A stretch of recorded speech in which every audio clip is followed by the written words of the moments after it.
não parar, não precipitar e não retroceder. Então dizer para esse cara, sabe quando nós vamos parar? Nunca. Nunca na sua porca vida. Né?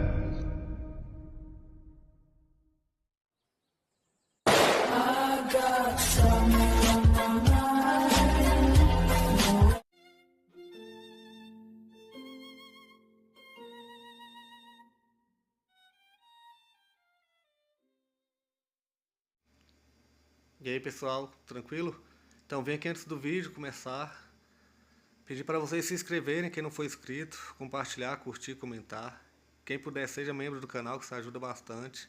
Tem também o link do Apoia-se. Quem puder ajudar nosso canal e apoiar financeiramente vai ser muito bem-vindo. Mas o mais importante é transmitir o conteúdo e os conhecimentos do professor Olavo de Carvalho para mais e mais brasileiros. Então compartilhe e ajude aí nossa causa. Muito obrigado a todos os membros, apoiadores do canal. Fico muito feliz. Tenho certeza que a gente está no caminho certo. Então fiquem com o vídeo e até mais. Valeu! Esse exercício também não é para você fazer uma vez, é para que se torne uma espécie de prática que pode ser repetida em vários níveis e com vários resultados ao longo do tempo. Ambos são baseados na distinção entre o que é você compreender seus próprios pensamentos e o que é você compreender alguma coisa. A maior parte das operações que nós fazemos durante o ensino, durante o nosso processo educacional, seja na escola primária, secundária ou no curso universitário, se refere exclusivamente ao mundo dos seus pensamentos. Quer dizer, tem pouquíssima ligação com a realidade da experiência. Então, logo o indivíduo compreendeu um conjunto de pensamentos que lhes são transmitidos pelo professor, ou que ele captou num livro, ou que ele mesmo pensou, ele acha que ele compreendeu alguma coisa. Tá certo? E muito bem, você compreender uma ideia é uma coisa, você compreender uma coisa, uma entidade real, tá certo? É outra completamente diferente. Aquele caso que eu expliquei das cartas, das pilhas de cartas, pode mostrar para você esta diferença. Naquele caso, você vê que num certo nível o indivíduo apreendia a lógica dos próprios objetos que estavam colocados diante dele imediatamente, e que depois ele repetia a mesma operação com símbolos criados na mente dele mesmo. Quer dizer, ele criava um esquema que imitava aquela situação e daí, manipulando os dados desse esquema, ele compreendia o que se passava. Mas note bem que na segunda operação você não tem o grau de certeza que você tem na primeira. A primeira é, de certo modo, imediata e você está manipulando os próprios objetos. Na segunda você cria um modelo. O modelo não é o objeto, o modelo é um esquema simplificado do objeto. Portanto, quando você chegou a compreender o funcionamento do modelo, você não tem a certeza de que aquilo se refere aos objetos. Você tem então que testar.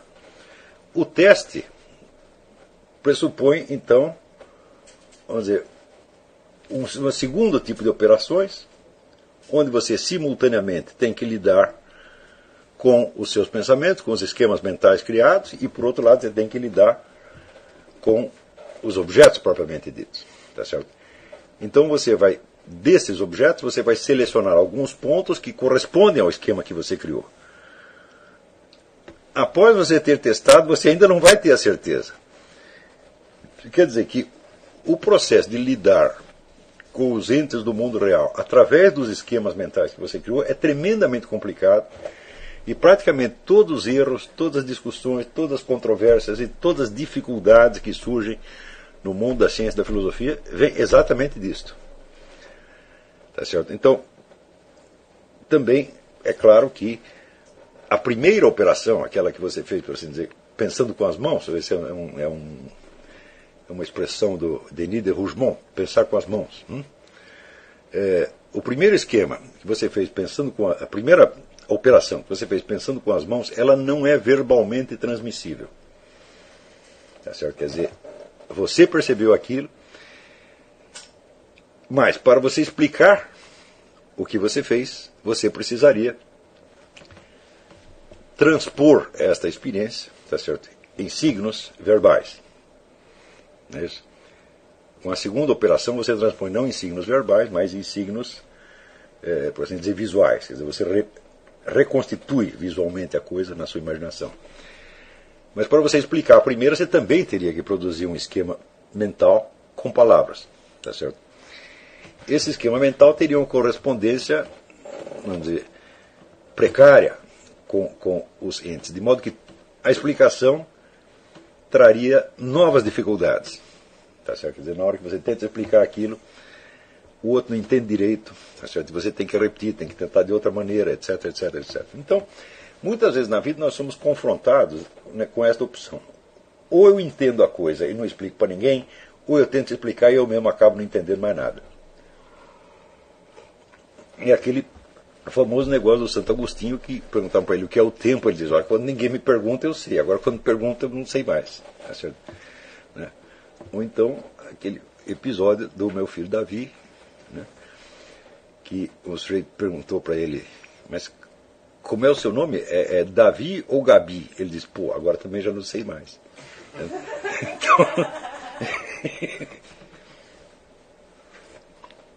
Então essas, vamos dizer, essas perguntas que são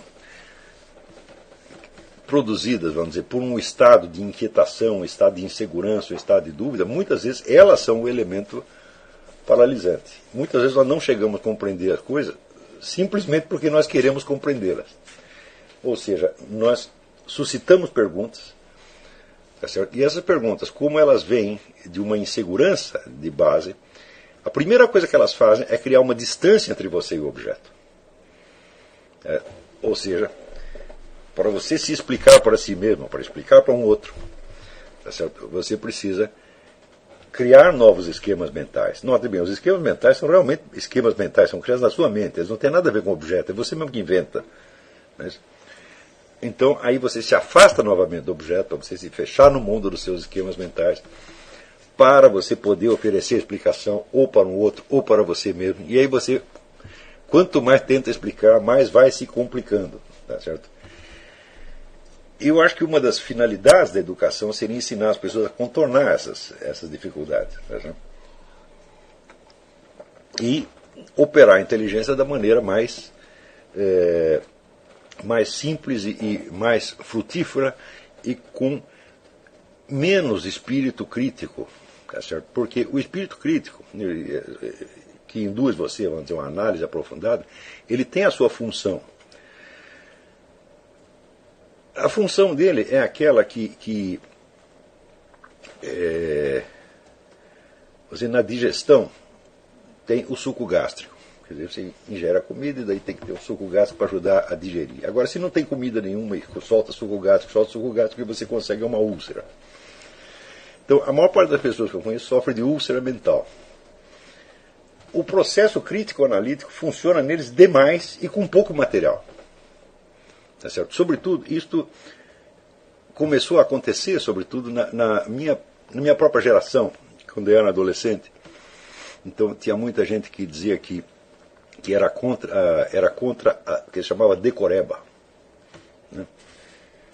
Então, até a minha geração, ainda peguei uns professores de estilo antigo, né, que obrigavam, por exemplo, você a decorar a história. Eu tinha um professor de história chamado Francisco de Almeida Magalhães, né, que ele ainda usava esse método. Quer dizer, você decorava a história. E depois de você decorar, você conversava um pouco a respeito, né? Daí entram os outros fulanos que dizem, não, esse negócio de decorar é errado, você tem que ter a compreensão crítica. Tá certo? Então daí você lia 2 linhas de história e começava uma discussão que não terminava mais e você acabava não entendendo coisíssima nenhuma. Né? Então, quer dizer, esta aparente apologia da compreensão terminava na total incompreensão. Por quê? Porque você não tinha material para discutir. Você não tinha conhecimento suficiente dos fatos para que a intervenção do espírito crítico analítico pudesse dar algum resultado frutífero. E este é um problema que, vamos dizer, se propagou de tal maneira por toda a sociedade brasileira que hoje, por exemplo, se você abre esses sites de internet, sites de discussão, etc., o que você vê é assim, é um bombardeio de análise crítica em cima do nada. Quer dizer, as pessoas não têm conhecimento do assunto, não têm material memorizado suficiente sobre o qual pensar, não têm experiência vital e estão lá analisando. Isso aí é demência. Então, nunca ninguém vai chegar a coisa nenhuma por esse lado. Você veja. Por outro lado, o meu amigo Ahmed, que mora na China, né? Você sabe que aqui os camaradas que chegam da China, eles tiram as primeiras notas em todas as escolas. O chinês chega aqui e dá um banho em todo mundo, né? E, vamos dizer, os técnicos chineses em tudo são os melhores do mundo. É um negócio impressionante. Então eu perguntei para ele como é o ensino lá. Ele disse, é só decoreba. Eu disse, claro que tem que ser decoreba, porque a língua chinesa, para você conseguir dizer mamãe em chinês, você já precisa ter decorado 5.000 caracteres. Tá certo? Então, você veja, uma coisa que eu reparei aqui nos Estados Unidos também é que a língua inglesa é uma monstruosidade. Quer dizer, qualquer coisa pode soar de qualquer maneira. Resultado, você tem que decorar tudo. Então, a língua é tão ruim que as pessoas são obrigadas a ficar inteligentes. E na língua latina isso não acontece, está tudo arrumadinho, etc. Então você liga no piloto automático, a língua, por assim dizer, ela fala por si mesma. Então, agora, aqui não. Aqui o sujeito, ele ler uma palavra, não significa que ele conhece a palavra. Ele precisa perguntar para alguém como é que soa esta coisa aqui, né? Mesmo assim, ele sabe que pode soar de um jeito aqui, de outro jeito acolá. Em suma, ele vai ter que estar sempre atento àquilo. Ou seja, há um trabalho de atenção e de memória monstruoso. Na China, a mesmíssima coisa. A língua é tão ruim, tão complicada, que você precisa decorar um monte de coisa antes de você poder começar a falar, escrever, etc, etc. E isso torna as pessoas inteligentes. Leibniz dizia o seguinte, olha, presta atenção, Leibniz foi o homem mais inteligente que existiu no Ocidente depois de Aristóteles. Praticamente não há uma ciência ou um domínio da filosofia onde Leibniz não tenha feito contribuições absolutamente essenciais. Isso aí indo desde a física até a jurisprudência, passando pela história, pela teologia, pela moral, pela química, tudo. Né? Ele diz o seguinte, o sujeito que tivesse visto mais figurinhas, ainda que fosse de coisas totalmente irreais, seria o mais inteligente. Então, o tempo que vocês ficam analisando coisas, por que vocês não colecionam álbuns de figurinhas? Então, ver figuras, né? Diz que no Recife, antigamente, os garotos que vendiam o jornal na rua, né, anunciavam assim, né, Jornal do Comércio, quem não sabe ler, vê figura. Né? Então era assim, ver figurinhas, né, e guardá-las na memória. Muitas. Esse é o que Leibniz recomendava. Ele devia saber o que estava falando. Ora, o que o chinês faz quando ele aprende a escrever? Aquelas letras chinesas são desenhos, são figurinhas. Então, o sujeito para escrever o chinês do dia a dia, ele precisa de 5.000 caracteres. Para escrever chinês erudito, precisa de 15.000. Tá certo? Então, quando ele saiu do ginásio, ele viu e decorou, presta atenção, decorou 5.000 figurinhas. Até aí ele não participou de nenhuma discussão, não exerceu nenhuma inteligência crítica, né? Não deu palpite sobre nada, só decorou figurinha. É por isto que o chinês chega aqui e dá de 10-0 em qualquer um nos exames. Tá certo? E é por isto também que o chinês tem essa capacidade tecnológica absolutamente monstruosa. Porque todo mundo diz, o chinês só copia as coisas. E, bom, ele copia assim, ele chega aqui, ele dá uma olhada no produto, daí vai para casa e desenha o produto, e mas para a fábrica eles fazem outro igual. Tá certo? Isso aí é como Mozart. Mozart ia no teatro, ouvia lá a música, chegava em casa e escrevia tudo. Onde é que ele guardou isso aí no pensamento crítico? Não, foi na memória. Quer dizer, a memória dele estava aberta para aquele negócio e se impregnava de tal modo que aquilo ficava. E ele conseguia reconstituir. Quer dizer, isto é a inteligência. A quantidade de raciocínio crítico que você precisa ter é assim, a proporção é exatamente esta. A quantidade de comida comparada à quantidade de suco gástrico. Agora, hoje em dia o ensino está invertendo. Quer dizer, você com pouquíssimo material começa já a perguntar para o aluno o que você acha, qual é a sua opinião, exerça aqui o seu pensamento crítico. O resultado, ninguém aprende nada. Então, estes exercícios que eu vou dar são exercícios, na verdade, de percepção. Não são exercícios de pensamento crítico, embora você vá precisar apelar muito à memória e à imaginação para eles. Quer dizer, não é propriamente para você pensar, é para você recordar e para você imaginar. Porque eu sei o seguinte, a minha experiência me diz que quando você pergunta para um sujeito, o sujeito dá uma opinião e você diz, da onde você tirou esta opinião? Então eu estou perguntando a história daquela opinião. Como é que aquilo chegou até a mente dele, como é que se elaborou, etc, etc. Invariavelmente a pessoa responde com argumentos em favor da opinião. Quer dizer, ele está confundindo a origem com o fundamento. Eu perguntei a origem, ela me responde um fundamento. Fundamento que na maior parte dos casos ela inventou na mesma hora. Daí eu espremo, e daí a pessoa confessa que ela não sabe como aquilo veio parar na mente dela. Digo, ora, uma ideia que você não sabe de onde veio. Tá certo? Tudo que você possa argumentar em favor dela é um remendo que você fez depois. Quer dizer, a coisa está caindo e você coloca lá aqui um durex, uma fita gorila. Aqui tem um negócio que gruda até pensamento, chama fita gorila. Põe lá uma fita gorila, né? Então,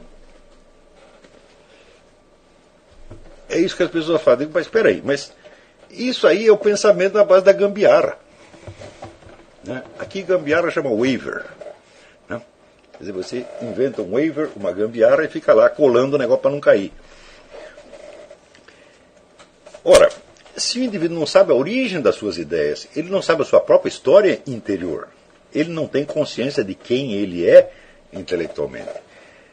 Então, se ele não tem consciência de quem ele é, as suas ideias são produtos soltos, que não têm raiz nem dentro dele e nem dentro da experiência, e que por isso mesmo não significam absolutamente nada. E para que discutir ideias que não significam absolutamente nada? Então, o resultado é que o ensino atual está transformando as pessoas em monstrinhos, em deformidades intelectuais formidáveis. Agora, depois essas deformidades aparecem nos debates públicos. Então, outro dia eu vi uma discussão, eu até comentei no Throat Speak, mas comentei apenas como notícia política, não analisando a coisa mais seriamente. Onde havia uma discussão entre o articulista da Folha, o Contardo Caligares, e o poeta Ferreira Goulart, exatamente. Então, o Ferreira Goulart tem 2 filhos esquizofrênicos, e ele sabe o que é isto, tá certo? Já houve desastres na casa dele por causa dos filhos, os filhos agrediram ele, um negócio maluco. Então, você tem um maluco em casa, assim, a sua vida está desgraçada, essa que é a verdade, né? E ele bravamente tem suportado isso há 30 anos, etc, etc. Então, quando aparece uma lei aí que regulamenta a dificuldade para internar um maluco, seguindo, portanto, a orientação da antipsiquiatria, que a antipsiquiatria desde os anos 70 começou a demonizar a internação psiquiátrica, em função disso teve lá uma discussão, o Ferreira Goulart reclamando contra a regulamentação e o Contardo Caligares, ainda que reconhecendo alguns excessos da antipsiquiatria, defendia e dizia, não, aqui antigamente os psiquiatras eram agentes da repressão, da sociedade autoritária, e que depositavam nos hospitais, como em prisões, as pessoas que tinha uma conduta divergente ou inconveniente. Então daí, a partir da antipsiquiatria, as pessoas foram libertadas. E eu lendo aquela discussão, eu vi o seguinte: o Ferreira Goulart é um cara que foi comunista a sua vida inteira, mas foi comunista, mas não é idiota, né? Então, ele sabe reconhecer, e sobretudo nesse caso dele ter experiência pessoal da dificuldade, né, ele sabe mais ou menos do que ele está falando, mas sabe no ponto de vista microscópico, quer dizer, caso por caso. E eu acompanhei aquela discussão até o fim e vi que nenhum dos dois tinha a menor ideia da origem da antipsiquiatria. Então, eles estavam discutindo não uma realidade que é a antipsiquiatria como existiu no mundo, como um movimento que começou primeiro na Itália, né? Com o tal do Franco Basaglia, e depois veio para os Estados Unidos e tirou todos os malucos dos hospitais psiquiátricos e os devolveu para suas casas, tá certo? Então enlouquecendo já as famílias também, né? Então eles estavam discutindo o conceito da antipsiquiatria. Agora, o que é a antipsiquiatria historicamente? Historicamente, o que aconteceu foi o seguinte: se você pegar esta definição que ele dá, que o Caligares dava ali da psiquiatria antiga, quer dizer, os psiquiatras eram agentes da sociedade repressiva, né, que excluíam do convívio social as pessoas que tinham uma conduta divergente. Eu digo, havia um lugar no mundo onde esta definição se aplicava literalmente, era a União Soviética. Na União Soviética, os hospitais eram órgãos da repressão. Então, se o sujeito tinha uma ideia divergente, ele era colocado no hospital psiquiátrico, como foram colocados milhares de dissidentes, entre os quais o Vladimir Bukovsky, acho que ele passou 10 anos internado sem nunca ter sido maluco, e não sei como não ficou maluco lá dentro, né? Quer dizer, você é contra o socialismo, nós já te damos uma injeção de Aldol, botamos numa camisa de força, né? Te damos um eletrochoque, e assim por diante. Então, na União Soviética isso acontecia mesmo. Agora, de uma maneira não literal, assim, metafórica, a coisa podia acontecer também no Ocidente. Havia casos, por exemplo, o sujeito estava querendo ter um caso com a outra mulher, ele internava a sua esposa, inventava que ela era maluca e internava. Isso aconteceu algumas vezes, tá certo? Houve outros casos onde o sujeito não era realmente maluco, mas alguém decidiu, né, por exemplo, uma discussão de herança, tal, você afasta um sujeito, né? Tem lá vários herdeiros, tem um que leva a maior parte, não, vamos como é que se interditá-lo, manda para o hospital psiquiátrico, pega um atestado que o sujeito é louco, pronto, acabou. Daí você fica o guardião da herança dele. Acontecia essas coisas, mas acontecia, vamos dizer, como exceção. Tá certo? Ao mesmo tempo, havia inúmeros casos em que a internação psiquiátrica era benéfica, ou seja, ele ficava internado um tempo, levava lá seus eletrochoques, tomava seus Aldol e saía relativamente bem. E os hospitais eram feitos para isso, né? Então, quer dizer, você tinha duas situações. Uma onde a ideia da psiquiatria como um instrumento repressivo era uma realidade material comprovada, e outra onde ela podia ser aplicada como figura de linguagem. Tá certo? Bom, aconteceu que quando essa coisa dos hospitais, as internações, dos hospitais políticos, como chamava, a psiquiatria política da União Soviética começou a ser denunciada no Ocidente, aquilo começou a virar um escândalo e logo veio o troco. Qual foi o troco? Pegar aquela mesma descrição que se dava dos hospitais psiquiátricos soviéticos e aplicá-la metaforicamente a todo o sistema psiquiátrico ocidental. Quem fez isso? Quem fez isso foi um senhor chamado David Cooper, que era um agente da KGB. Como é que eu sei que ele é um agente da KGB? Porque o colega dele, o Ronald Lang, contou isso. Então, na Itália, Franco Basaglia é um sujeito do Partido Comunista, um discípulo de Antonio Gramsci. E no mundo de fala anglo-saxônica, David Cooper era, né, literalmente, materialmente, um agente da KGB. Então, toda a antipsiquiatria foi um truque inventado pela KGB para desviar a atenção do fenômeno da psiquiatria política soviética, usando as mesmas categorias descritivas para uma situação onde elas só se aplicavam metaforicamente. Então, resultado, o metafórico virou literal e o literal desapareceu. Isto é a história da antipsiquiatria. É claro que um movimento inventado com estes propósitos, tá certo? Ele tem pouquíssima relação com a situação real do doente mental. Nada. Quer dizer, o doente mental é usado, vamos dizer, como pretexto para uma operação política. Eu diria que os caras estavam lá discutindo Ferreira Goulart e Contado Caligares e nenhum dava a origem da ideia. Então o conceito ficava boiando no ar como se fosse uma forma platônica, tá certo? E como se tivesse surgido do céu. Ora, então é o caso de você perguntar assim, o que você acha das internações psiquiátricas? E daí o sujeito dá lá a sua opinião, etc, etc. Mas ele não tem ideia do contexto histórico quando surgiu isso aí. E é este contexto histórico que dá o real significado do que está sendo discutido. Então, em geral, as discussões públicas, sobretudo no Brasil, são só de ideias, são só de produtos mentais. E a conexão delas com a realidade fica impossível de você restaurar depois. Porque a questão, vamos dizer, a discussão das ideias, ela tem a sua dinâmica própria, ela vai crescendo, ela cria um novo contexto cultural, etc, etc. E daí até você voltar, dá a impressão, quando você quer voltar ao contexto histórico,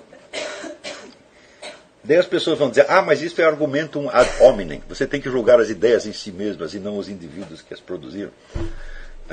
Então, como se você estivesse, no caso, como se a psiquiatria fosse uma mera ideia e não uma ação histórica efetiva. Está compreendendo? Então, seria como você discutir, por exemplo, pena de morte, sem levar em conta que as pessoas morrem. Então,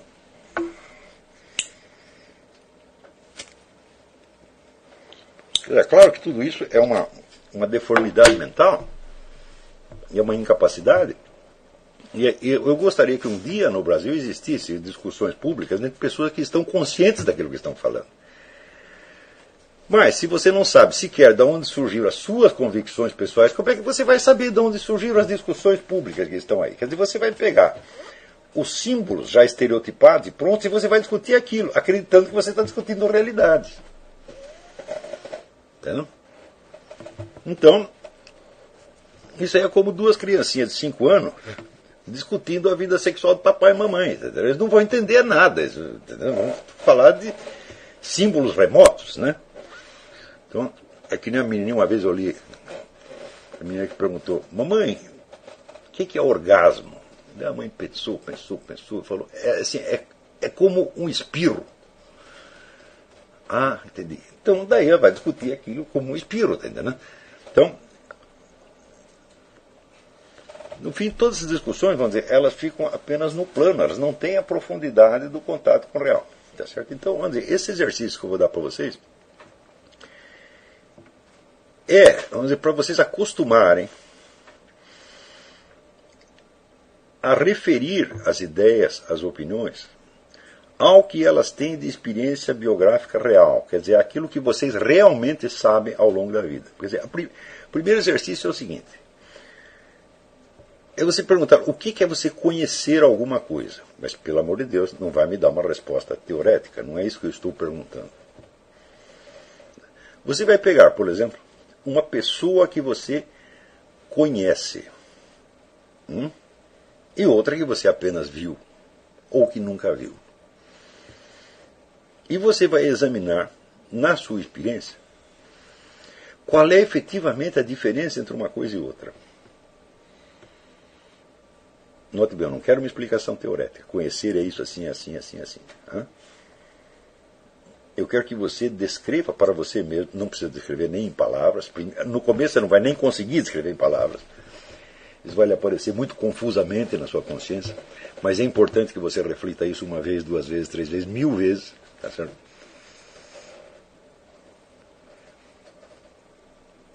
que é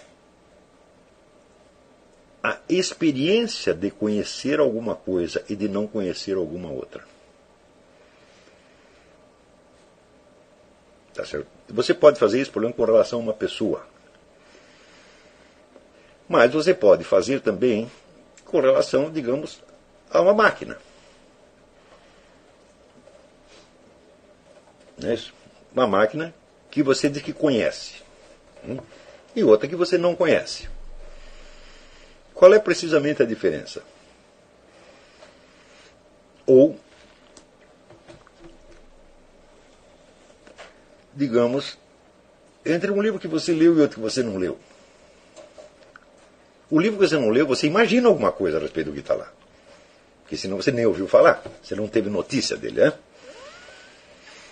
Imagina um livro que você leu e que você gostou muito e que você se lembra bem dele, tá certo?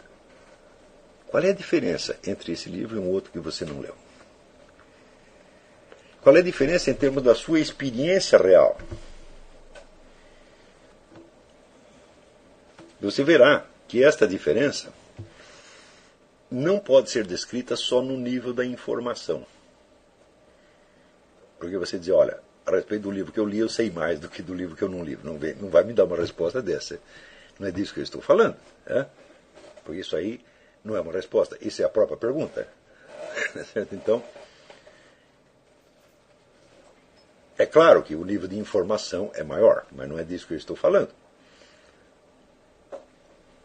A diferença entre da sua relação com o que você conhece e com o que você não conhece não está só no nível da informação, mas também está no nível do poder, quer dizer, daquilo que você pode fazer com aquilo. E também, vamos dizer, está no nível da afeição.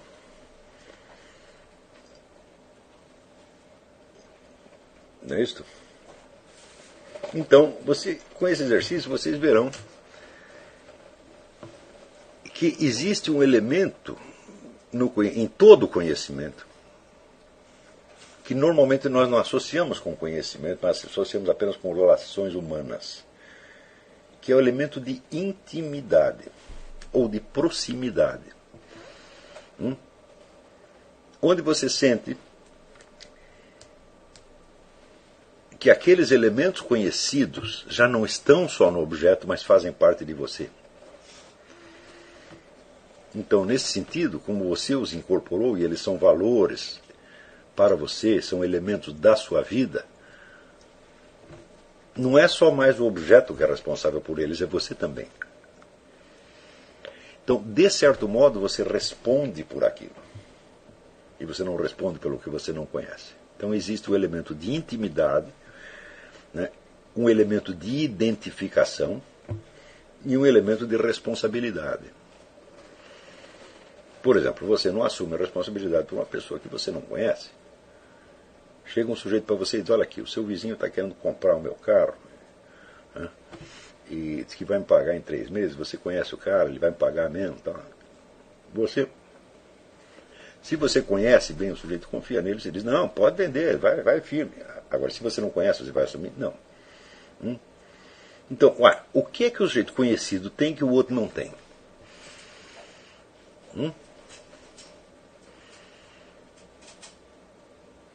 Qual é a diferença da sua experiência, da sua vivência? O que acontece na sua alma com relação à coisa conhecida? Se você não meditar sobre isso e não fizer esse exercício 1000 vezes, não adianta você ler 1000 livros de teoria do conhecimento, 1000 livros depois de epistemologia, você nunca vai saber do que eles estão falando.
Chegamos a mais um final de uma aula, de um vídeo. Espero que tenham gostado.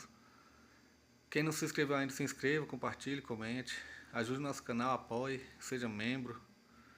E ajude o nosso canal a chegar a cada dia a mais brasileiros que precisam muito do conhecimento do professor Olavo de Carvalho.